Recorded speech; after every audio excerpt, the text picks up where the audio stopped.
he preached as a world teacher for about 10 years. And out of these 10 years, 4 years he spent in the United States. So he found that the nature of problem is different between India and the United States. He found that India has a problem that is socio-economic. India is a poor country.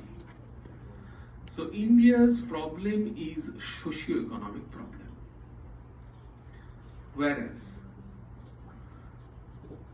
the Western problem is not socio-economic, because United States is an affluent country and it has a problem of existence, the very existence, which is called the existential problem. Existential problem in 1860s, Kierkegaard developed a philosophy which is called existential philosophy. Existential problem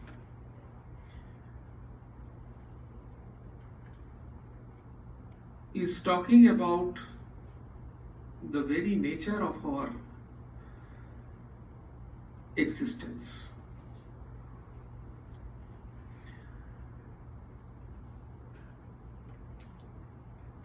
And it has different facets. It is not the economic problem. It concerns man's existence as an individual. Man has become a problem of himself. Inner emptiness, loneliness, anxiety. These are the existential problems.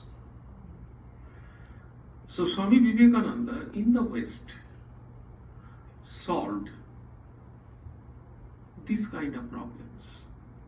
Stress. The difference between existential problem and stress is this. In stress, we can understand the cause of stress, which is called stressor. If we remove this stressor, then our stress problem can be solved. But in the existential problem, we cannot find the cause of our existence. The deep fear, that is the existential problem.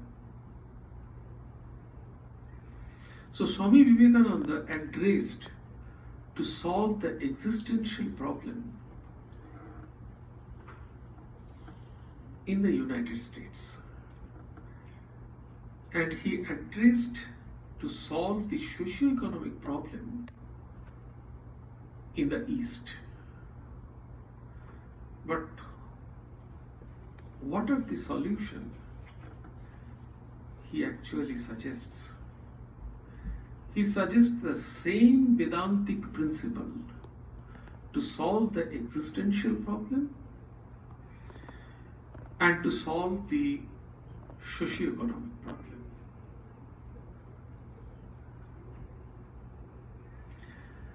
He observed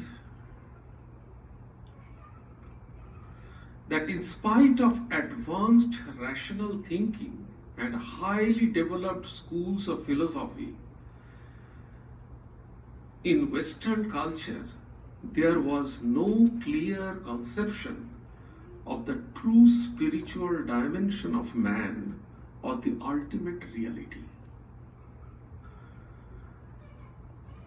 The materialistic orientation of life gave primacy to pleasure seeking, but this seeking never seemed to lead to true fulfillment and peace. Moreover, the industrialization had alienated man from his own creativity and had reduced him to the position to a machine. The cumulative effect of all these might erupt in the form of social unrest, organized violence, wars, etc. Materialism and all its miseries can never be conquered by materialism, observed Swami Vivekananda. According to Vedanta, man's true essence is the spirit. And until he realizes it, it can never have true fulfillment or peace. There are basic differences between the concept of these two countries, India and the West. The abroad, they have the philosophy of a man. The philosophy of man, according to the Western world, is dichotomous or dichotomous, means two, the body and mind. But according to the East, the philosophy of man, the personality of man is trichotomous, three. This is the basic difference. Body, mind, and beyond body-mind, there is one which is eternal, which is spirit, soul, self-effulgent, self-proved. That is called Atman in Sanskrit. So this Atman concept is not there in the West. So body, mind, and Atman, these are three completely different entities that describe man, the philosophy of man, and the personality of man, according to the East. But according to the West, body, mind, the Holy Spirit is not equivalent to the soul or spirit or self or Atman. Holy Spirit acts as an external force. When people are deflected, Holy Spirit, by the grace of God, enters into a person and bring him or her to the divine path. That is the function of Holy Spirit, by the grace of God. But the spirit, self, or Atman, according to the Vedanta or according to the Indian concept, is self-effulgent, self-proved, eternal, all-pervading.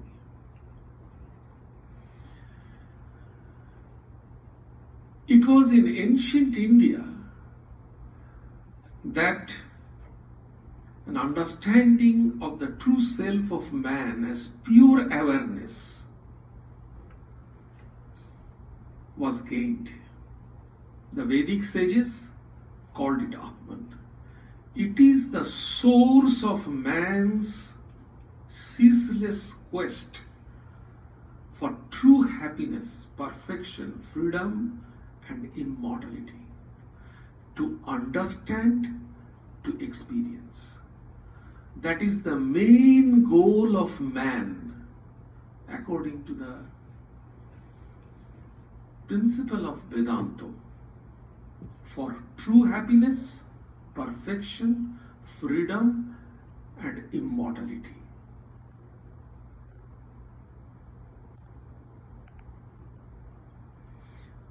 Further inquiry into the nature of Atman leads to the discovery that individual self is only a reflection of the infinite self, which is called Brahman.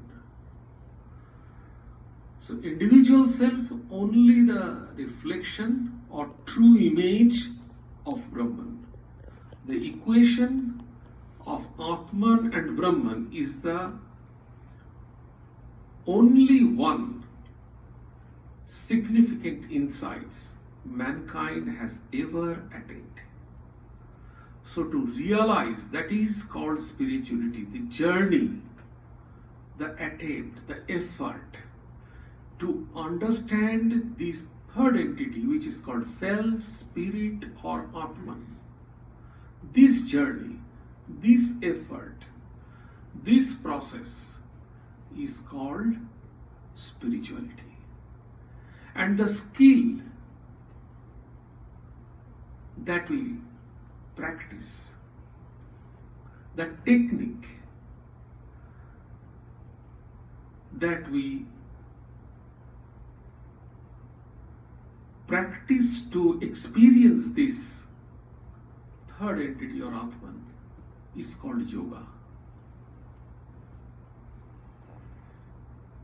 If the soul has a higher dimension known as Atman, why is it that all people do not experience it as such? The reason, according to Vedanta, is ignorance, which eclipses the Atman and makes it appear as ego or lower self. It is because of our ego, which eclipses or cover the Atman. It is because of that we cannot realize this Atman. In other words, the awareness of the divinity of the soul is only potentially present in us. It is present, but we are not aware of that. We are not experiencing it directly. Some bookish knowledge, some indirect knowledge we have, but we do not have the direct knowledge of it. Indirect knowledge means, what does it mean by indirect knowledge? Indirect knowledge is if we have the knowledge from some other means. We have the knowledge of Atman through books. We have the knowledge of Atman by some information, by some teachings. So these are not direct knowledge. These are indirect knowledge, because we are having those knowledge through somebody, through some things.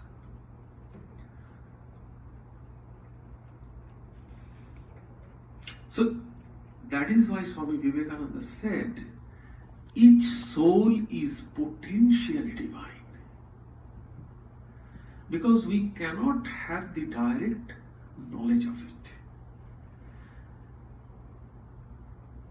The huge, immense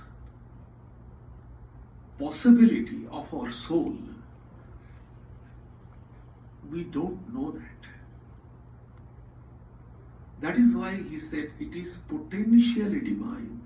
In this way, he gave the larger philosophy of man. This statement of Swami Vivekananda, the man is potentially divine, is the unique philosophy of man.